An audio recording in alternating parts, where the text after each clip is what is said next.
This is the 1959 Santiago International Tournament, a memorial tournament, Torneo de Arturo Alessandri Palma, held from April 20th to May 6th, right on the heels of the Mar del Plata tournament. And 8 of the players here at Santiago also played at Mar del Plata.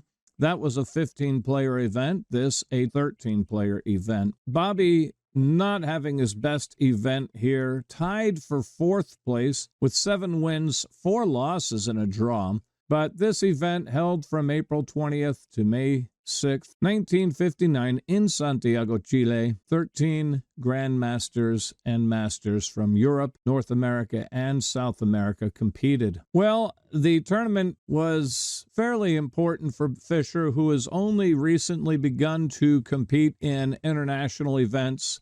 Just did not fare so well in this particular event. And part of the reason, according to this, that Fischer and Pachmann, after the Mar del Plata event, kind of went on a tour through South America on their way to Santiago. And apparently, in this event, several rounds, Pachmann was playing Fischer's prep, and Fischer was playing Pachmann's prep. So, you know. And it's been a long, long trip, I think, for the 16-year-old Bobby Fischer.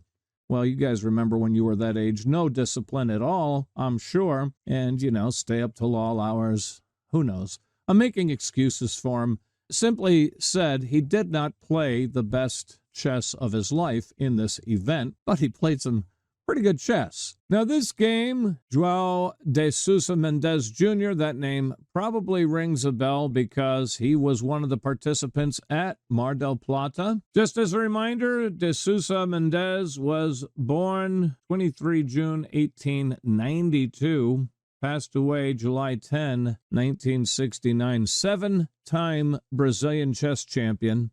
He was a physician by profession, and before the rise of Henrique Mecking, de Souza was Brazil's most accomplished chess player. He was actually born in the Azores Islands, that's part of Portugal, and he played the Brazilian, get this, de Souza Mendes participated in the Brazilian Chess Championship 29 different times. He won the first time it was ever held in 1927. He also won in 1928, 1929, 1930, 1943, 1954, and 1958. 7 titles in all, but of those 29 attempts at the championship, he also finished 2nd place 5 times, the last of which came in 1965 when he was 73 years old, and he only finished, speaking of Mecking, he only finished 2nd place to Mecking, who was 13 years old at the time. So really amazing. And then de Souza took 3rd 5 times as well. So that's a total of 17 top 3 finishes out of 29 tries, 7 titles. Amazing. João de Souza Mendes Jr.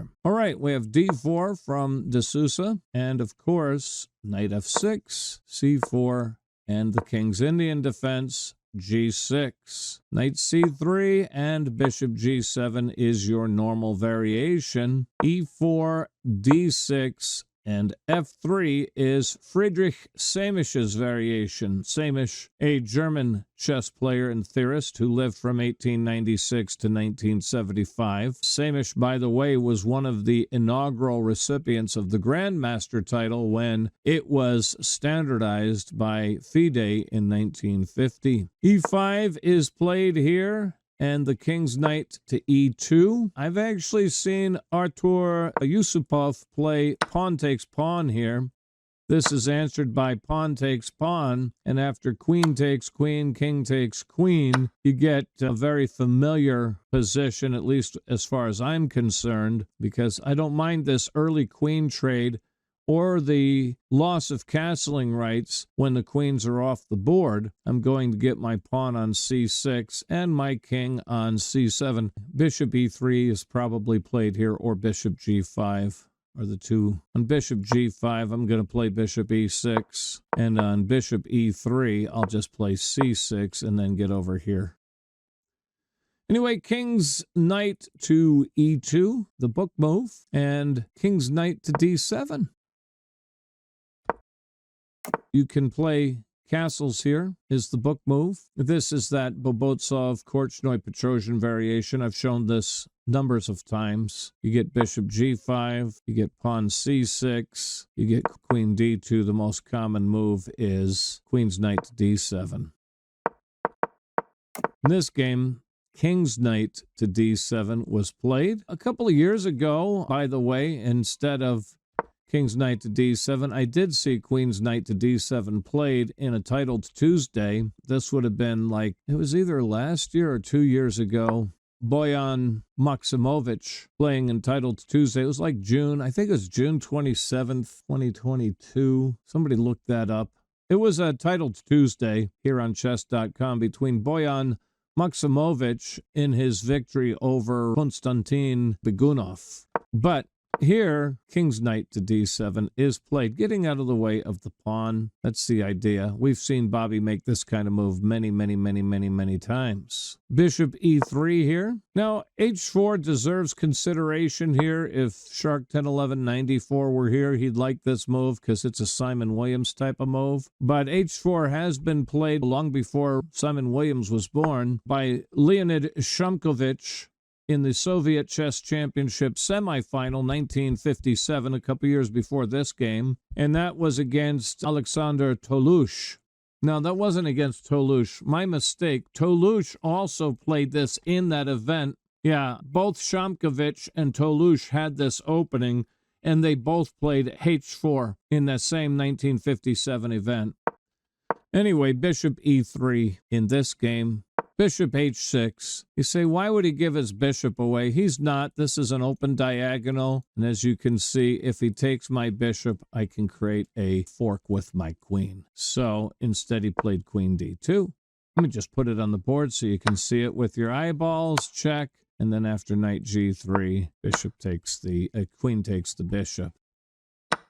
Instead, queen d2, battery attacking that bishop. And so he trades it off, bishop takes bishop, and queen takes the bishop. Note that the eval bar is very comfortable with white's position here, to say the least. c5 was played here, not common at all. The most common move is castles, which, by the way, was played a couple, 3 years before this game by Lev Aronin, not to be confused with Levon Aronian. Lev Aronin had a game in the 1956 Soviet semifinals against Boris Spassky, and he castled here.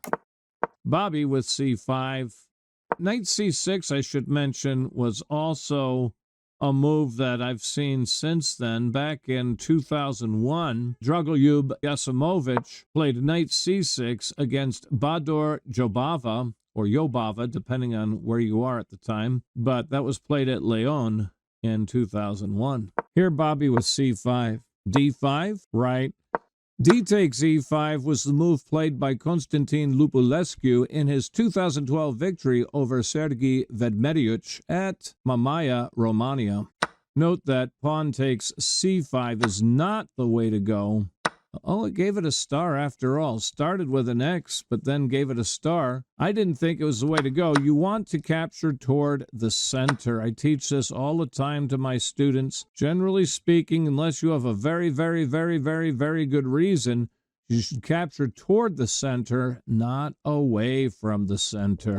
d5 was the move chosen from De Souza Mendes. Knight to a6, queen to h6, knight to c7, pawn to h4 now. Queen f6, keeping any ideas of queen g7 off the board. Knight g3, rook b8 here.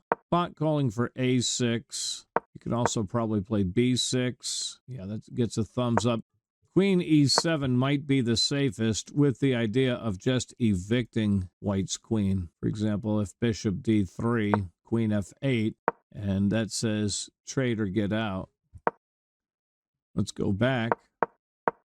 Instead, Bobby with rook b8, no doubt intending to play a6, b5, or something along those lines. Bishop d3 is played here. Now b6 is played. King d2. Now bishop a6 gets another person in. But yeah, I like the idea, as I mentioned a moment ago, of supporting this push with the a-man. By the way, I should mention that rook g8 is another way to dislodge the... Why is that inaccurate? It would be another way to dislodge this queen. Note, even though that's undefended, it's poisoned. He can't take because my queen defends h8, and then your queen is trapped.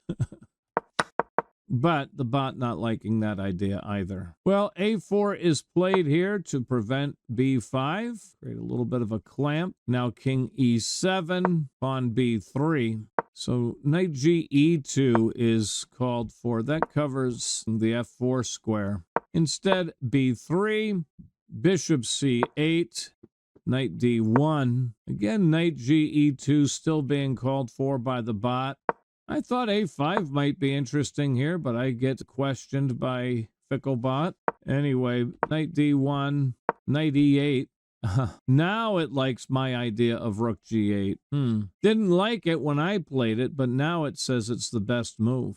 Well, knight e8 it was, and knight f2. Now it likes the idea of a5. It didn't like it when I played it, but now it says it's the best move. Well, if that's the way you're going to be, Ficklebot, I'm going to suggest king c3. See what you say to that. It gives me a thumbs up. All right, knight f2 was played. Queen g7. Queens are traded on g7. Knight takes. Now h5. Now it likes the idea of a5. Knight f6 is played here. H takes g6. F takes g6. Now this is not the time to capture toward the center. Your h-man is pinned to your rook. It's not defended by this rook because there's somebody in the way. So f takes. King c3. And again a5 being urged. Well, apparently Bobby had enough of Ficklebot's urging of a5 because he himself now plays a5 to prevent it. Knight e2 here. Bishop d7. Rook h2. He's going to double his rooks on the open file.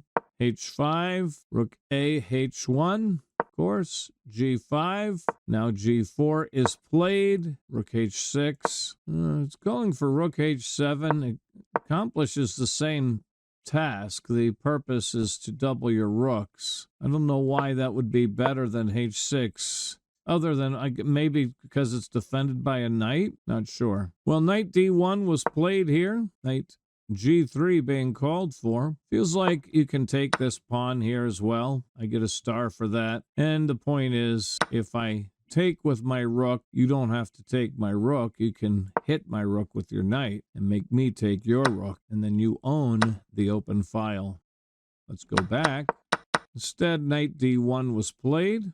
And now the rooks are doubled. Rook bh8, knight e3. And now he does back up his rook to h7 here. Now knight g3, adding some more pressure here. King f7. I thought h4 seemed interesting. The bot calling for pawn takes pawn. But h4, make a pass pawn with tempo, right? Force that knight right back and...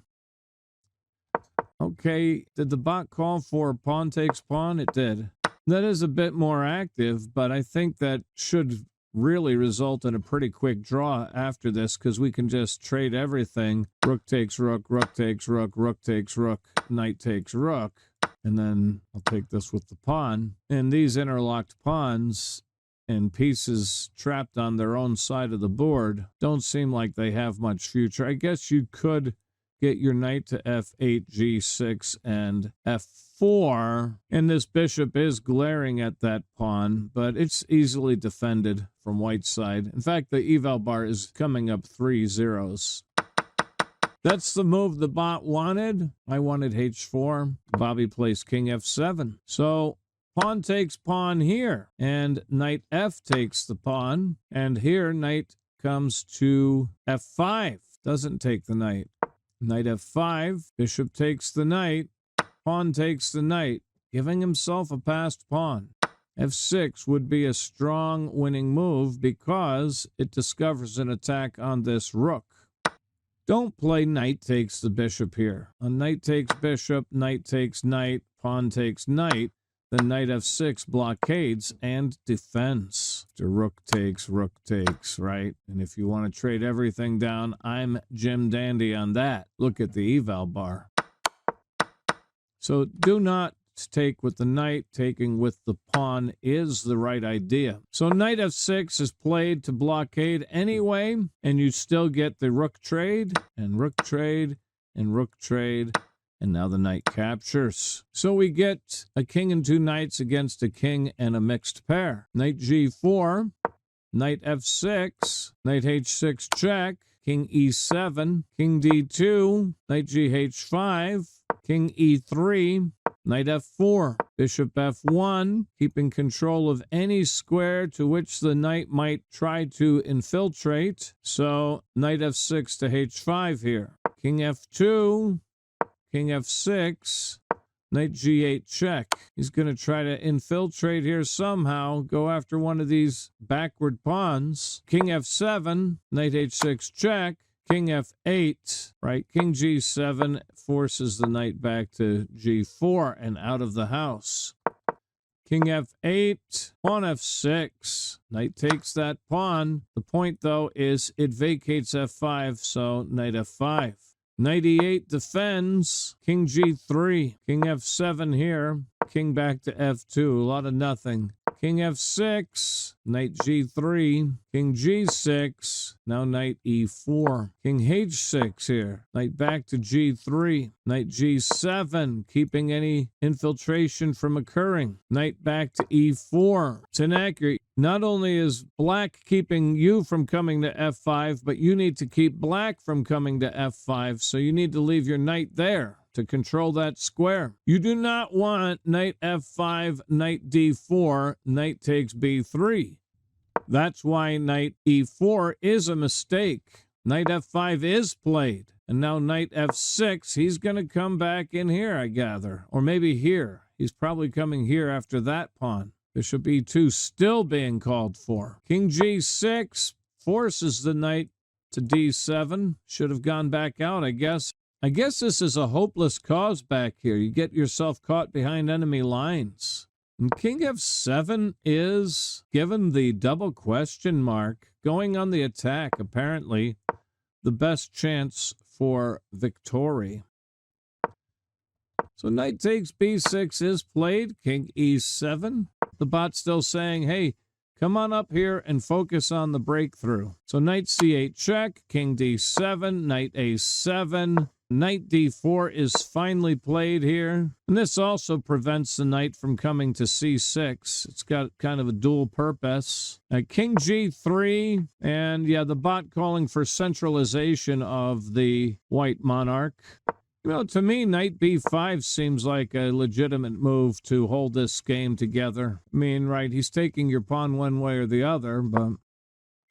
Anyway, king g3 was played, and knight takes the b-man. The knight will just come right back to d4, won't he? Knight c6 is played. Keep an eye on that square. Keep the knight tethered to that square. You don't want to give him an outside pass pawn, do you? So, king c7, king f2, king b6. Blunder, huh? Oh, because it relinquishes control over the d8 square. He does not want to allow that knight to d8. He should have kept control of d8. King e3 now? Yeah, knight d8 being called for here. That's the move. Knight d4 says, hey, grab that control, and now knight d8 is played. But it gets the inaccuracy. I don't know why knight e7 is better. I like the plan. Why is knight e7 preferred by the fickle bot here? That's confusing to me. This is the sensible move. It's just being called for 2 seconds ago by Ficklebot. Maybe because he wants to prevent knight f5 check? That's probably what it is. It must be what it is, because that's what Fischer played. The chess will speak for itself, right? King f2, knight h6, and that keeps that knight off of the f7 square. You're not going to get to play that after all. King to g3, knight h5 check, king f2, pawn g4. Pawn takes the pawn, knight takes the pawn with check, king e1. We have a passed pawn, ladles and jelly spoons. Knight e3, not liked by the bot. The point is knight g3 will come in and super attack. Knight f7 now played. Yeah, the idea of bishop d3 is to cover c2 and f5 both. Instead, he played knight f7, king c7 here. Don't play knight g3 now. Oh, it gives me a star. I didn't think you could play it now because, again, bishop d3. But with this knight here, I could play e4 and force you back to b1. And then I get this pawn and another passer. Yeah, even if you play bishop a2, knight e5, and I've got the better of it there, don't I? Back, back, back, back, back, back. Okay, so yeah, knight g3 is possible. I do like the safer king c7 here. Take your time with this pass pawn. In the end, it will pay its dividend. Bishop d3 is played here. e4. Wow, remarkable. King d2. If bishop takes, then knight takes the c-man, and you still have a passer. He played king d2, but let's go ahead and put this on the board so you can see it with your eyeballs. King d2 was the best try. Now, a remarkable move here. Nice little desperado. Knight takes the pawn on d5. I've got your bishop en prise. If you save your bishop and take my pawn, I'll save my knight. If you take my knight and give me another passer, I'll take your bishop. Very shrewd move by Fischer. That deserves more than a star. Let's give it at least an exclam. Boom. C takes d5 was played, and pawn takes the bishop. King takes the pawn. King knight versus king knight. We've got an extra passed pawn. Knight f6 attacks the undefended d-man. King c4. This is, by the way, move 72. I don't know what the time control was, but I'm sure they've already had one adjournment, and they're approaching another. Indeed.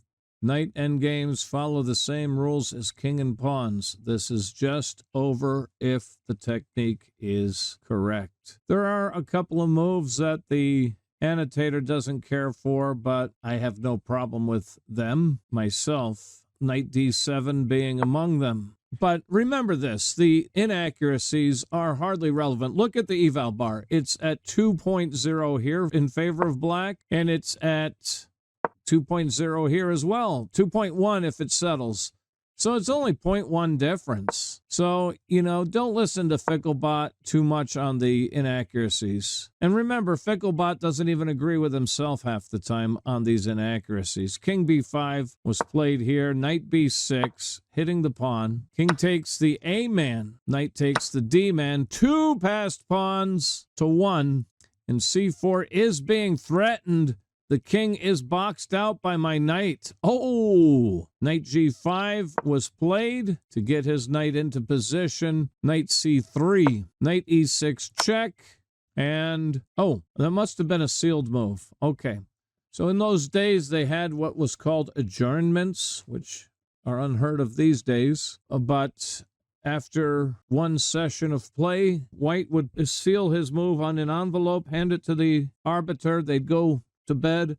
Sure they would. No, they'd stay up all night studying the position and then resume the game. Black would not know what move white played. He wrote down what he was going to play. The move wouldn't be played on the board till they came back to the table the next day or whenever the continuation day was. And a lot of times then a sealed move would be played, but there'd be no continuation because after studying it, one side or the other would send note to the arbiter that I'm going to resign. So this must have been a sealed move because it shows that he resigned. Probably we triangulate here. King c6, knight d8, king d7, and after knight f7, we play king c7.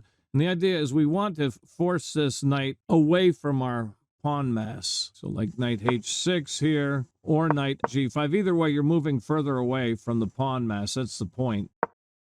Doesn't seem to make much difference, really. You're losing either way.